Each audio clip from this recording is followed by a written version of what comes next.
नमस्कार दोस्तों, स्वागत है आप लोगों का मेरे चैनल में। मुझे उम्मीद है आप लोगों की इंग्लिश की पढ़ाई बहुत अच्छी चल रही है। तो चलिए हम लोग आज की रीडिंग प्रैक्टिस शुरू करते हैं। आगे बढ़ने से पहले कुछ हमारा कलर कोड है, इसको आप लोग ध्यान में रखिएगा। जैसे जो पिंक कलर से मैंने हाईलाइट किया है, वो हमारा सेंटेंस का वर्ब है और जो मैंने ब्लू कलर से हाईलाइट किया है, वो हमारा वोकैबुलरी का पार्ट है। ठीक है? चलिए, तो आज की जो स्टोरी है वो है the villager and spectacles.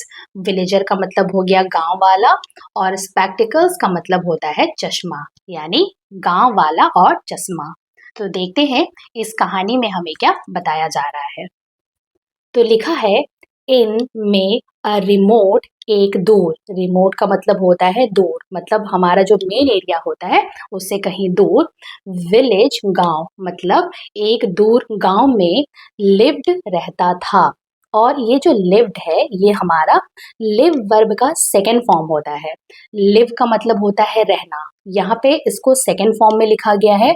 Means कि इसको सिंपल पास्ट टेंस के लिए यूज किया गया है, इसलिए लिव्ड का मतलब पढ़ेंगे रहता था। कौन रहता था? एन इलिटरेट, एक अनपढ़। इलिटरेट का मतलब होता है अनपढ़। मैन, आदमी। हु, जिसके पजेस्ड पास था। अब यहाँ पे ये जो पजेस्ड है ये हमारा पजेस वर्ब का सेकेंड फॉर्म होता है। पजेस का मतलब होता है किसी के पास किसी चीज का होना, और यहाँ पे सेकेंड फॉर्म में यूज किया गया है। मीन्स इसको सिंपल पास्ट टेंस के लिए लिखा गया है, इसलिए पजेस्ड का मतलब पढ़ेंगे पास था, मतलब जिसके पास था। नीदर, ना तो, द एबिलिटी, क्षमता, टू रीड, पढ़ने का, नॉर, ना ही, राइट, लिखने का। तो यहाँ पे क्या बताया जा रहा है कि दूर एक गांव में एक अनपढ़ आदमी रहता था, जिसके पास ना तो पढ़ने का क्षमता था ना ही लिखने का क्षमता था।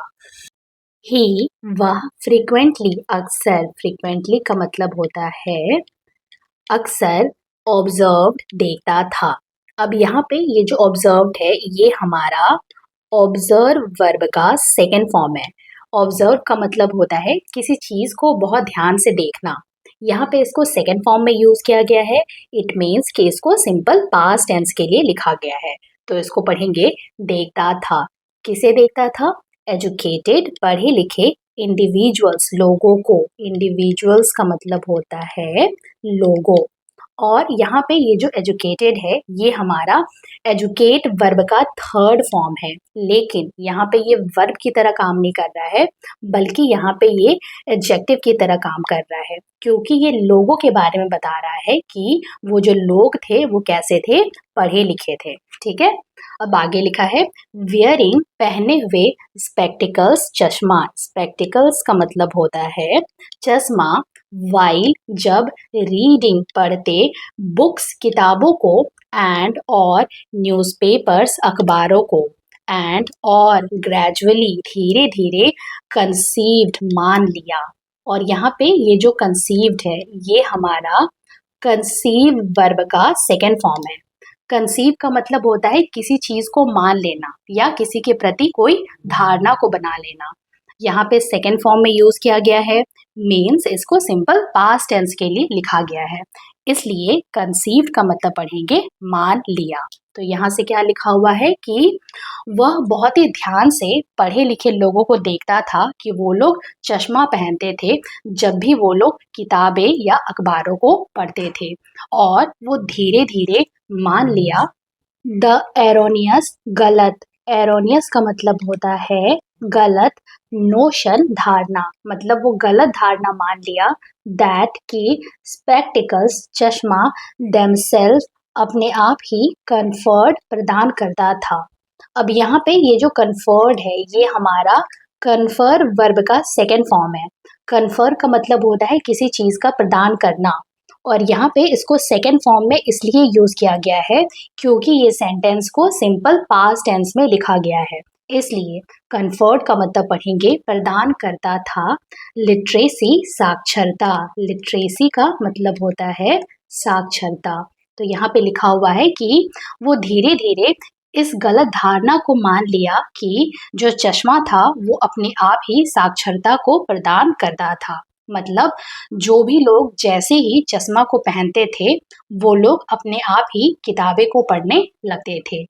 कन्विंस्ड मानकर ऑफ दिस बिलीफ इस विश्वास को ही वह ट्रैवल चला गया। अब यहाँ पे ये जो ट्रैवल्ड है ये हमारा ट्रैवल वर्ब का सेकेंड फॉर्म है। ट्रैवल का मतलब होता है कहीं जाना और यहाँ पे इसको सेकेंड फॉर्म में यूज किया गया है क्योंकि इस सेंटेंस को सिंपल पास्ट टेंस में लिखा गया है। इसलिए ट्रैवल्ड का मतलब पढ़ेंगे चला गया। कहाँ गया वो? टू अ नियर बाई पास वाले टाउन शहर में, टू परचेज खरीदने के लिए, अ पेयर एक जोड़ा, मतलब वो पास वाले एक शहर में एक जोड़ा खरीदने के लिए चला गया। अपॉन एंटरिंग घुसते ही, यहाँ पे अपॉन का मतलब है ही और एंटरिंग यानी घुसते। अब यहाँ पे ये जो एंटरिंग है ये हमारा एंटर वर्ब का फोर्थ फॉर्म है, लेकिन यहाँ पे ये वर्ब की तरह काम नहीं कर रहा है बल्कि यहाँ पे ये नाउन की तरह काम कर रहा है। और इसी तरह के वर्ब को इंग्लिश ग्रामर में हम लोग जेरड बोलते हैं। तो इसको पढ़ेंगे घुसते ही। अ शॉप एक दुकान, द शॉपकीपर दुकानदार ने, प्रोवाइडेड दिया। और यहाँ पे ये जो प्रोवाइडेड है ये हमारा प्रोवाइड वर्ब का सेकेंड फॉर्म है यहाँ पे। और इसको सेकेंड फॉर्म में इसलिए यूज किया गया है क्योंकि इस सेंटेंस को सिंपल पास्ट टेंस में लिखा गया है। इसलिए प्रोवाइडेड का मतलब पढ़ेंगे दिया। किसे दिया? हिम उसे, विद सेवरल बहुत सारे, पेयर्स ऑफ स्पेक्टिकल्स चश्मे, अलोंग विद के साथ, अ बुक एक किताब, फॉर ट्रायल जांच करने के लिए। तो यहाँ से लिखा हुआ है कि जो दुकानदार है उसने बहुत सारे चश्मे को किताब के साथ जांच करने के लिए उसे दिया। द विलेजर गांव वाला, ट्राइड पहनकर देखा। और ये जो ट्राइड है ये हमारा ट्राई वर्ब का सेकेंड फॉर्म है। मीन्स इसको सिंपल पास्ट टेंस के लिए यूज किया गया है। इसलिए हम लोग इसको पढ़ेंगे पहनकर देखा, ईच हर एक, पेयर जोड़े को, अटेंटिवली मतलब ध्यान से। अटेंटिवली का मतलब होता है ध्यान से, ठीक है। यानी उसने हर एक जोड़े को बहुत ध्यान से पहनकर देखा। येट फिर भी, रिमेन्ड रहा। रिमेन्ड का मतलब है यहाँ पे रहा। और ये जो रिमेन्ड है ये हमारा रिमेन वर्ब का सेकेंड फॉर्म है। अब इसको यहाँ पे सेकेंड फॉर्म में यूज किया गया है क्योंकि इस सेंटेंस को सिंपल पास्ट टेंस में लिखा गया है। इसलिए रिमेन का मतलब पढ़ेंगे रहा। क्या रहा? इनकेपेबल असमर्थ, ऑफ डिसाइफरिंग समझने में। ऑफ डिसाइफरिंग का मतलब है समझने में, ठीक है। क्या समझने में? अ सिंगल वर्ड, एक भी शब्द को। तो यहाँ से समझाया जा रहा है कि जो गांव वाला था वो एक एक करके सारे चश्मे को बहुत ही अच्छे से वो पहनकर देखा, लेकिन फिर भी वो एक भी शब्द को समझने में असमर्थ रहा। फ्रस्ट्रेटेड परेशान होकर, ही उसने, डिक्लेयर्ड बताया। अब ये जो डिक्लेयर्ड है ये हमारा डिक्लेयर वर्ब का सेकेंड फॉर्म है। अब इसको यहाँ पे सेकेंड फॉर्म में यूज किया गया है क्योंकि इस सेंटेंस को सिंपल पास्ट टेंस में लिखा गया है। इसलिए डिक्लेयर्ड का मतलब पढ़ेंगे बताया। क्या बताया? ऑल सारे, द स्पेक्टिकल्स चश्मों को, इनइफेक्टिव बेकार, यानी उसने परेशान होकर सारे चश्मे को बेकार बताया। अब यहाँ पे एक चीज आप लोग नोट करिएगा, ये जो फ्रस्ट्रेटेड है ये हमारा फ्रस्ट्रेट वर्ब का थर्ड फॉर्म है, लेकिन यहाँ पे ये वर्ब की तरह काम नहीं कर रहा है बल्कि यहाँ पे ये एडजेक्टिव की तरह काम कर रहा है क्योंकि ये ही के बारे में बता रहा है कि वो कैसा था, फ्रस्ट्रेटेड था, ठीक है। अब आगे लिखा है द शॉपकीपर दुकानदार ने, अपॉन के बाद, यहाँ पे अपॉन का मतलब है के बाद, क्लोजर ऑब्जर्वेशन ध्यान से देखने के, यानी दुकानदार ने ध्यान से देखने के बाद, नोटिस्ड गौर किया। और ये जो नोटिस्ड है ये हमारा नोटिस वर्ब का सेकेंड फॉर्म है। सेकेंड फॉर्म में यूज किया गया है। इट मीन्स कि इसको सिंपल पास्ट टेंस में लिखा गया है। इसलिए नोटिस का मतलब पढ़ेंगे गौर किया। दैट कि द बुक किताब, वॉज हेल्ड पकड़ा गया था। अब यहाँ पे जो हेल्ड है ये हमारा होल्ड वर्ब का थर्ड फॉर्म है और इस हेल्ड को वॉज के साथ यूज किया गया है और ये स्ट्रक्चर हमारा पैसिव वॉइस का होता है। इसका मतलब है यहाँ से जो सेंटेंस लिखा हुआ है ये पैसिव वॉइस में लिखा गया है। तो इस लाइन को पढ़ेंगे, किताब पकड़ा गया था अपसाइड डाउन, उल्टा। अपसाइड डाउन का मतलब होता है उल्टा। एंड और इमीडिएटली, तुरंत से, अंडरस्टूड, समझ गया। अगेन यहाँ पे ये जो अंडरस्टूड है ये हमारा है अंडरस्टैंड वर्ब का सेकेंड फॉर्म। अंडरस्टैंड का मतलब होता है समझना। अब यहाँ पे इसको सेकेंड फॉर्म में यूज किया गया है, मीन्स इसको सिंपल पास्ट टेंस में लिखा गया है, इसलिए अंडरस्टूड का मतलब पढ़ेंगे समझ गया। द सिचुएशन, परिस्थिति को। तो यहाँ पे क्या लिखा हुआ है कि जो किताब है वो उल्टा पकड़ा गया था और वो तुरंत से परिस्थिति को समझ गया। विद के साथ जेंटल, विनम्रता, पेशेंस, धैर्य, यानी विनम्रता और धैर्य के साथ ही उसने किसने, दुकानदार ने, एक्सप्लेन्ड, समझाया। और यहाँ पे ये जो एक्सप्लेन्ड है ये हमारा है एक्सप्लेन वर्ब का सेकेंड फॉर्म। एक्सप्लेन का मतलब होता है किसी चीज को समझाना।